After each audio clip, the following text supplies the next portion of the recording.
Durante meses, la misma promesa ha resonado en todo el mundo católico. Un nuevo pontificado, una dirección diferente, un capítulo fresco después de años de controversia.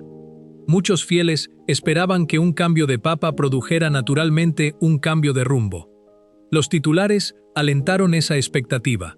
Un tono más tranquilo, un estilo más medido, una personalidad diferente.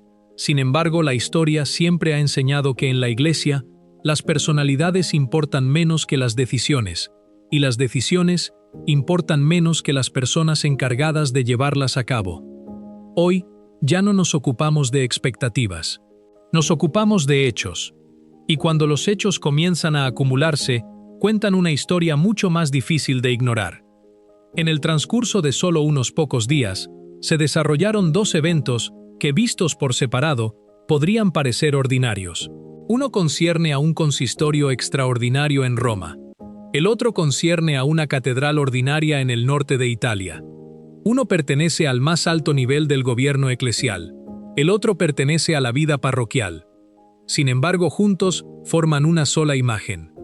Al final de este video, entenderás por qué muchos católicos se preguntan si la continuidad ha reemplazado silenciosamente el cambio que esperaban. Comencemos con el primer evento. El 22 de junio de 2026, el Vaticano publicó la agenda oficial del Consistorio Extraordinario programado para el 26 y 27 de junio. Un consistorio nunca es simplemente otra reunión. Siempre que un papa reúne al colegio cardenalicio, no se limita a organizar conferencias o intercambiar opiniones. Está mostrando a la Iglesia Universal qué prioridades merecen atención. Cada orador es elegido deliberadamente. Cada tema refleja una visión. Cada omisión habla casi tan fuerte como cada inclusión. Por eso los observadores comenzaron inmediatamente a estudiar no solo el programa en sí, sino los nombres vinculados a cada sesión. Y esos nombres sorprendieron a muchos. El cardenal Víctor Manuel Fernández, el cardenal Mario Grech, el cardenal Stephen Breslin, el cardenal Gregorio Rosa Chávez. 4 figuras prominentes. 4 cardenales cuyo trabajo público ha estado estrechamente asociado con las prioridades establecidas durante el pontificado anterior. Aquí es donde la historia se vuelve más interesante. El cardenal Fernández es quizás el más reconocible entre ellos. Como prefecto del Dicasterio para la Doctrina de la Fe, ocupa uno de los puestos más influyentes del Vaticano.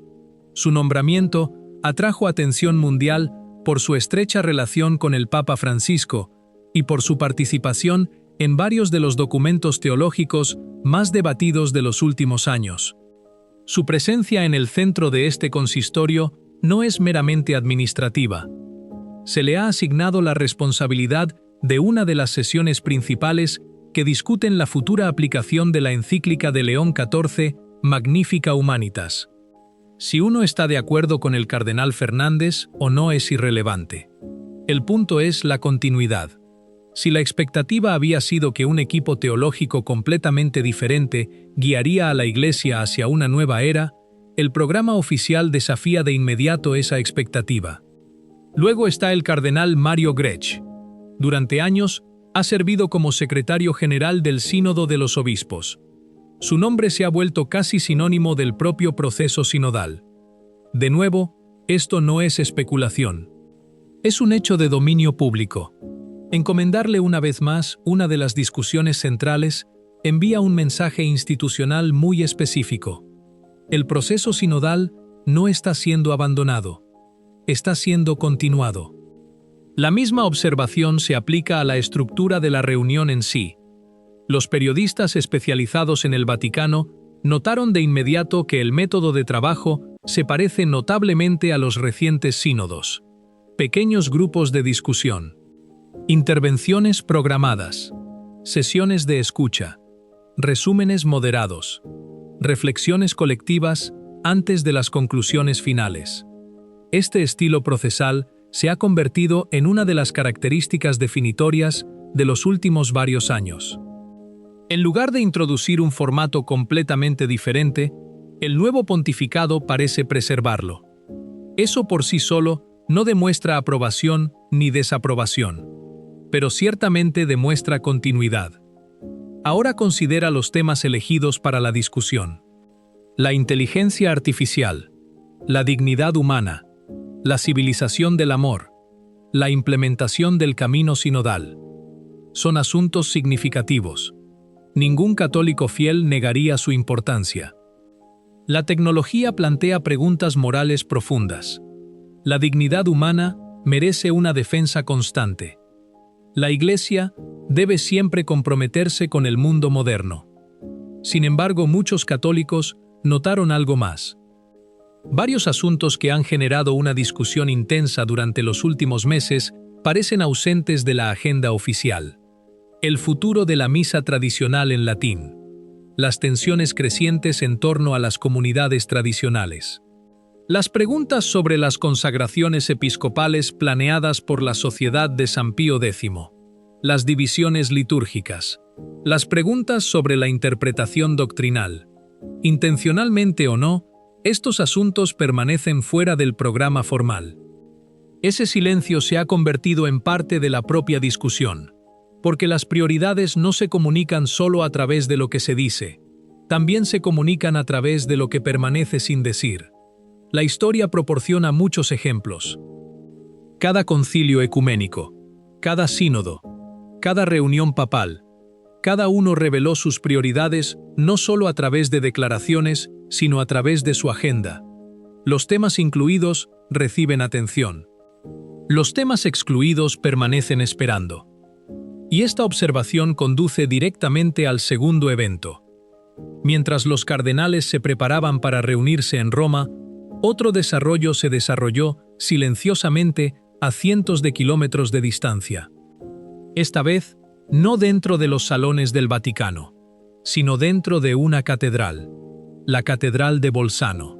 Allí, por primera vez en su historia, la principal celebración litúrgica del sábado por la noche fue dirigida no por un sacerdote, sino por una mujer laica comisionada.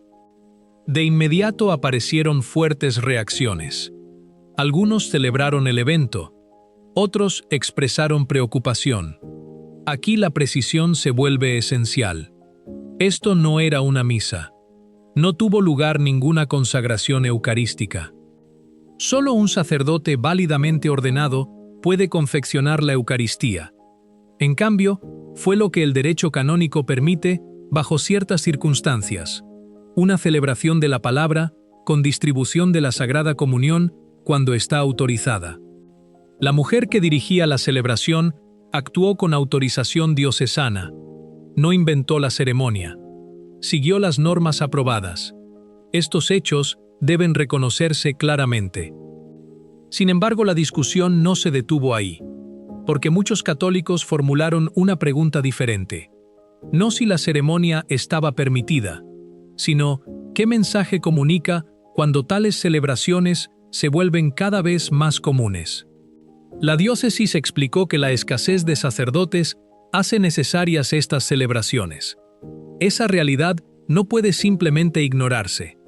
En toda Europa, las vocaciones sacerdotales han disminuido drásticamente durante varias décadas. Muchas parroquias rurales no tienen un sacerdote residente. Algunas diócesis cubren enormes territorios con muy poco clero. Estos desafíos pastorales son genuinos. Pero otra pregunta sigue naturalmente. ¿La necesidad remodela gradualmente las expectativas?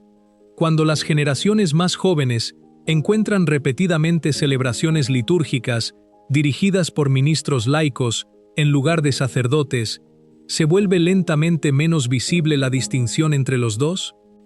Esa preocupación no está dirigida contra los ministros laicos individuales, ni está dirigida contra los católicos fieles que sirven generosamente a sus parroquias. Concierne a la percepción. Porque la teología católica siempre ha distinguido cuidadosamente entre el sacerdocio ministerial y el sacerdocio común de todos los creyentes. Están relacionados, cooperan, pero no son idénticos. La Eucaristía permanece inseparablemente conectada a las órdenes sagradas. El sacerdote no se limita a presidir una asamblea. Actúa in persona Christi. Esa distinción pertenece no a la costumbre, sino a la propia teología sacramental. Y aquí otro detalle atrajo atención. La laica que presidió declaró públicamente que desde niña había deseado una vez convertirse en sacerdote. También expresó la esperanza de que la Iglesia pudiera algún día abrir el ministerio sacerdotal a las mujeres. Si esa esperanza alguna vez se realizará, es otra discusión completamente diferente. La Iglesia ha enseñado consistentemente que carece de autoridad para conferir la ordenación sacerdotal a las mujeres, enseñanza reafirmada por San Juan Pablo II en Ordinatio Sacerdotalis. Sin embargo, su declaración inevitablemente influyó en cómo muchos observadores interpretaron el evento. Para algunos, pareció simplemente pastoral. Para otros, pareció simbólico. Los símbolos importan, especialmente dentro de las catedrales. Porque las catedrales no solo acogen ceremonias, enseñan mediante el ejemplo, y los ejemplos a menudo viajan más lejos que los documentos oficiales. Ahora coloca estas dos historias una al lado de la otra. Arriba, un consistorio extraordinario cuyo liderazgo y métodos de trabajo reflejan fuertemente las estructuras establecidas. Abajo, la vida parroquial que se adapta cada vez más a las realidades pastorales a través de una mayor participación laical. Dos eventos completamente diferentes. Sin embargo, ambos apuntan hacia una pregunta más amplia. Cuando muchos católicos hablaban de una nueva dirección, ¿qué esperaban exactamente que cambiara? ¿Los rostros? ¿El lenguaje? ¿O la visión de gobierno en sí misma? Esa pregunta no puede responderse con titulares. Solo puede responderse observando pacientemente las decisiones a lo largo del tiempo. Y esas decisiones están comenzando a formar un patrón reconocible. El patrón puede todavía desarrollarse en diferentes direcciones. Los futuros nombramientos pueden alterar las expectativas. Los futuros documentos pueden aclarar las incertidumbres. Las futuras acciones pueden sorprender tanto a los partidarios como a los críticos. Pero hoy, basándose únicamente en los eventos observables, una conclusión parece cada vez más difícil de desestimar. El marco institucional establecido durante los últimos años permanece en gran medida intacto.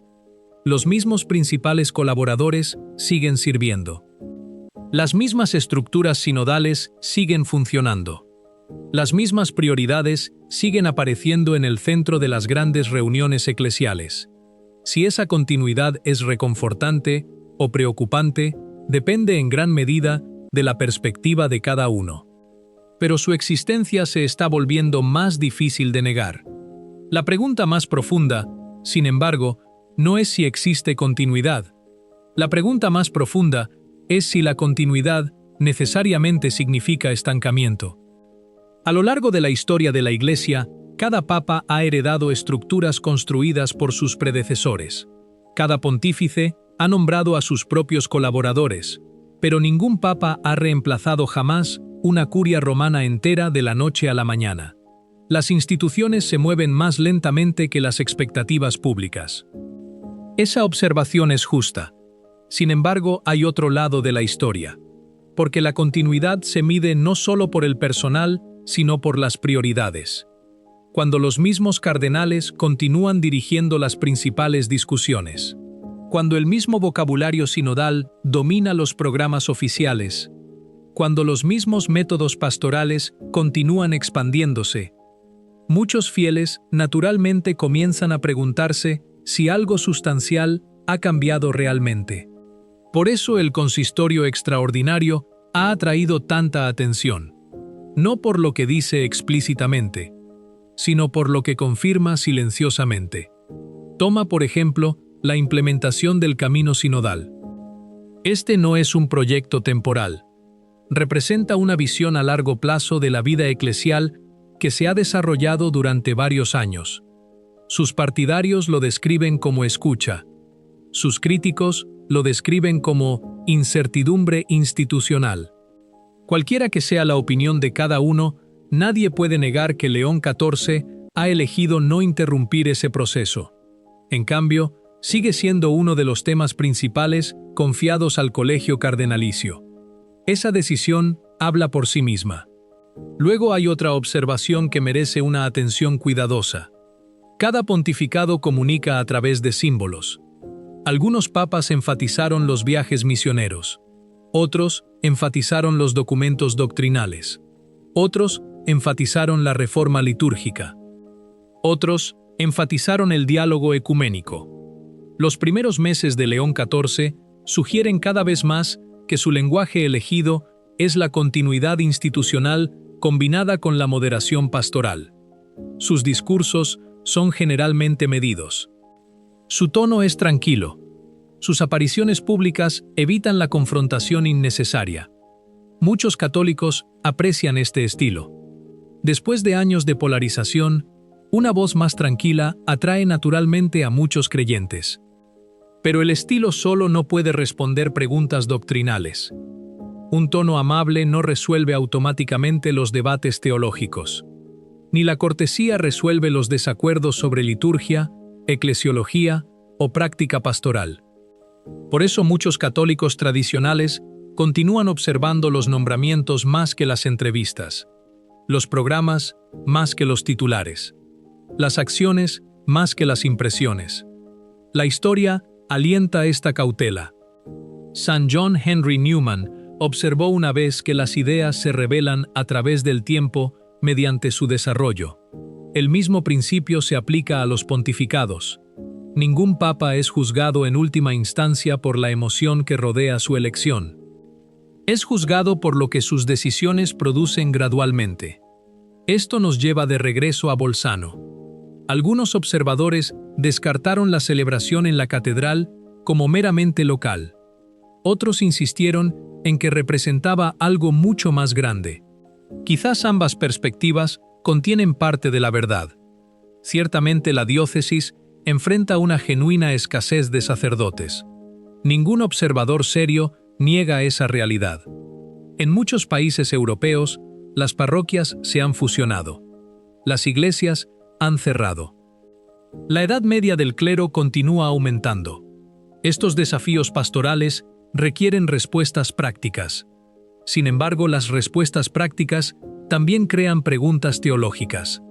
Cuando las soluciones extraordinarias se vuelven ordinarias, cuando las medidas temporales se vuelven permanentes, cuando las excepciones moldean lentamente las expectativas, los fieles inevitablemente comienzan a preguntarse si la excepción se ha convertido silenciosamente en la nueva norma.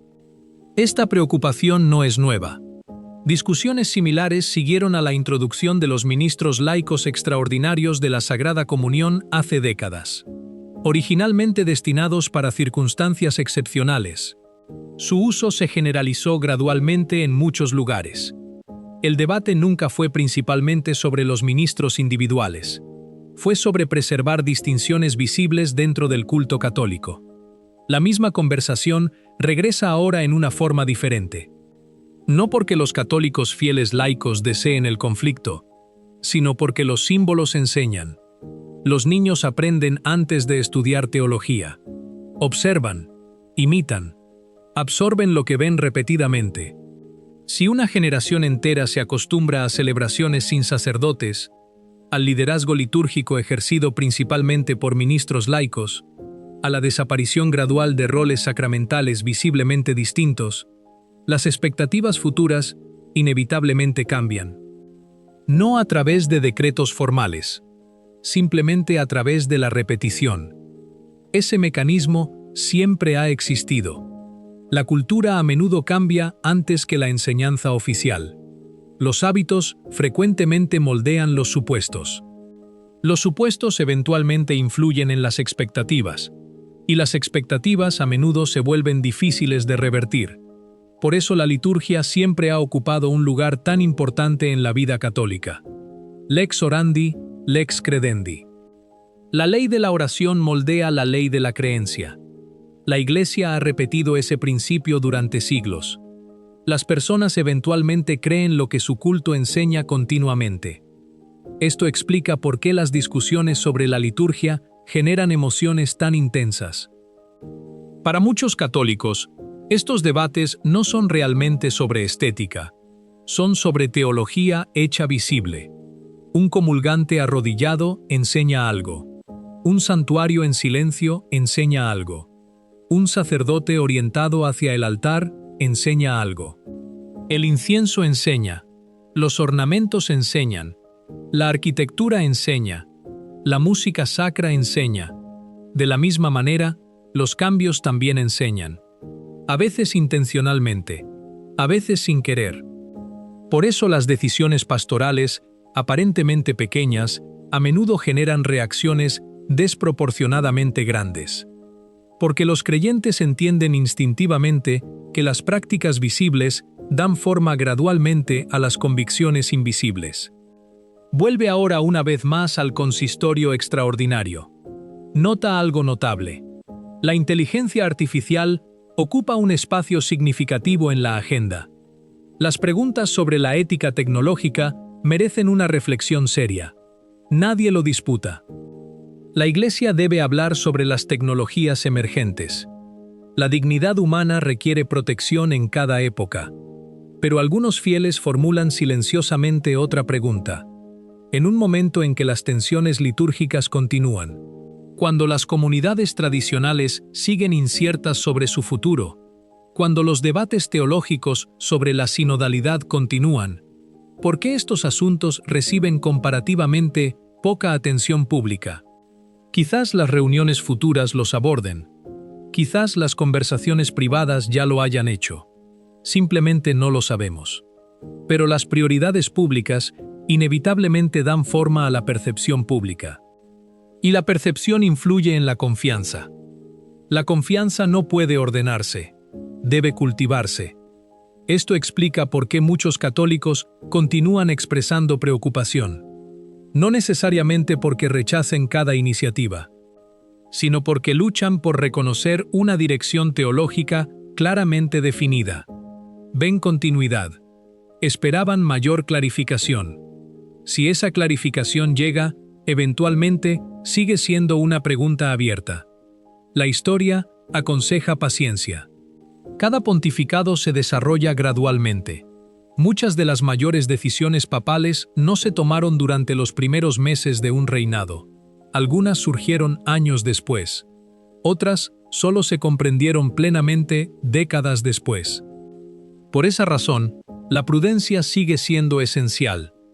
Ni el optimismo excesivo, ni la alarma constante sirven bien a la Iglesia.